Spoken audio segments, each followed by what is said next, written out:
ప్రజలు నోరెత్తి ప్రకటన జరగాలి. డిసెంట్ ప్రజాస్వామ్యంలో dissent in democracy is very essential. కానీ అది ఎట్లా ఉండాలి అనేది దాని తాలూకు విధి విధానాలు మనం ఇక్కడి నుంచే మొదలు పెట్టాలి. అది మీ ఆధ్వర్యంలో మొదలవ్వాలని నేను కోరుకుంటున్నాను.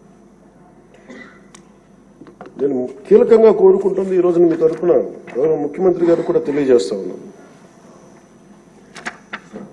Social media abuse protection bill అత్యంత తక్కువ సమయంలో రావాలి, బాగా చర్చ జరగాలి. మీరు డిప్యూటీ స్పీకర్ హోదాలో ఉండి, అయ్యన్న పాత్రుడు గారు స్పీకర్ హోదాలో ఉండి, మీ టెన్యూర్లో social media abuse protection bill రావాలి. మన హోంమంత్రి గారిని వదలలేదు, అనిత గారిని, ఇంట్లో ఉన్న ఆడవాళ్ళని వదలట్లేదు. అంటే ఒక సైకలాజికల్ అబ్యూస్, ఒక పాశవికంగా తయారయ్యారు, సేడిస్టిక్ గా తయారయ్యారు. దీని మీద మనందరం irrespective of difference of opinion, విభిన్నమైన పొలిటికల్ పార్టీలు అయినొచ్చేమో కానీ ప్రజాస్వామ్యాన్ని కాపాడటం కోసం Andhra Pradesh should lead by example introducing social media abuse protection bills. ఎందుకు చెప్తున్నానంటే, మీలాంటి వ్యక్తిని,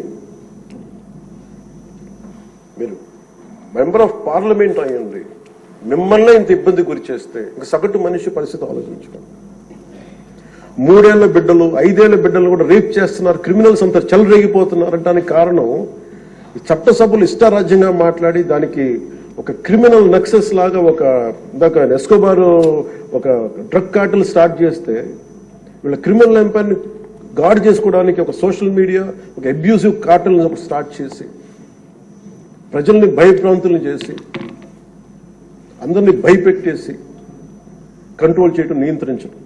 మాకు ఎదురు తిరిగితే మనకి కృష్ణరాజు గారు లాగా మమ్మల్ని జైల్లో పెట్టేస్తాం, ఇలా 3rd degree మెథడ్స్ వాడతాం. ఒక ఎంపీకి ఇలా ఉన్నప్పుడు అలా భయభ్రాంతులు చేయడం, ఒక ముఖ్యమంత్రి స్థాయిలో ఉన్న వ్యక్తిని గతంలో 3 సార్లు చేసిన వ్యక్తిని జైల్లో పెట్టేస్తాం, దాడులు చేస్తాం. ఈ మైండ్ సెట్ మారాలి అంటే ఈ సభ ప్రజలు మనకి చాలా బలమైన ఇచ్చారు.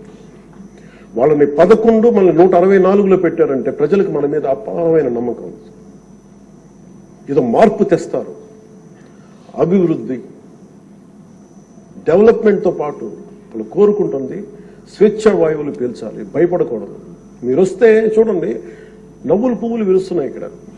ఇదే అట్మాస్ఫియర్, ఇదే వాతావరణం రాష్ట్రం అంతా ఉండాలని మనస్ఫూర్తిగా కోరుకుంటాం. మనం ఎంత ఆనందంగా నవ్వుతున్నాం. మనం సీరియస్ ఇష్యూస్ మాట్లాడుతున్నాం, మనకి వ్యతిరేకమైన విభేదాలు ఉంటాయి, అభిప్రాయ భేదాలు ఉంటాయి, ఒకటి సాధించుకోవడానికి భిన్నమైన అభిప్రాయాలు వస్తాయి. కానీ ఇదంతా కూడా చాలా సుహృద్భావ వాతావరణంలో జరగాలని నేను మనస్ఫూర్తిగా కోరుకుంటున్నాను. సో మరోమారు మీరు పడ్డ వేదన, మీరు చేసిన పోరాటం, సినిమాల్లో హీరోలు, నేను కూడా చేస్తాను కాబట్టి చెప్తున్నాను, దెబ్బలకి నటించడం చాలా కష్టం. దెబ్బ పడితే వేరుగా ఉండదు. కానీ మీరు నిజ జీవితంలో దెబ్బలు తిన్నారు. ఎంత శక్తి కావాలి, ఎంత పోరాట పటిమ కావాలి, ఎంత శౌర్యం ఉండాలి, ఎంత ధీరత్వం ఉండాలి మీకు. ప్రభుత్వం వస్తో లేదో తెలియదు, మళ్ళీ వాళ్లే రావచ్చు, కానీ తట్టుకొని మీరు నిలబడ్డారు చూసారా, దానికి మీకు హ్యాట్స్ ఆఫ్ సార్. వండర్ఫుల్.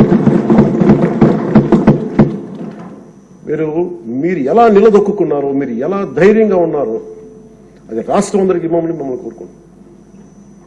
మీది ఏది కోల్పోకండి. మీ సెన్స్ ఆఫ్ హ్యూమర్ మటుకు 80% కోల్పోకండి.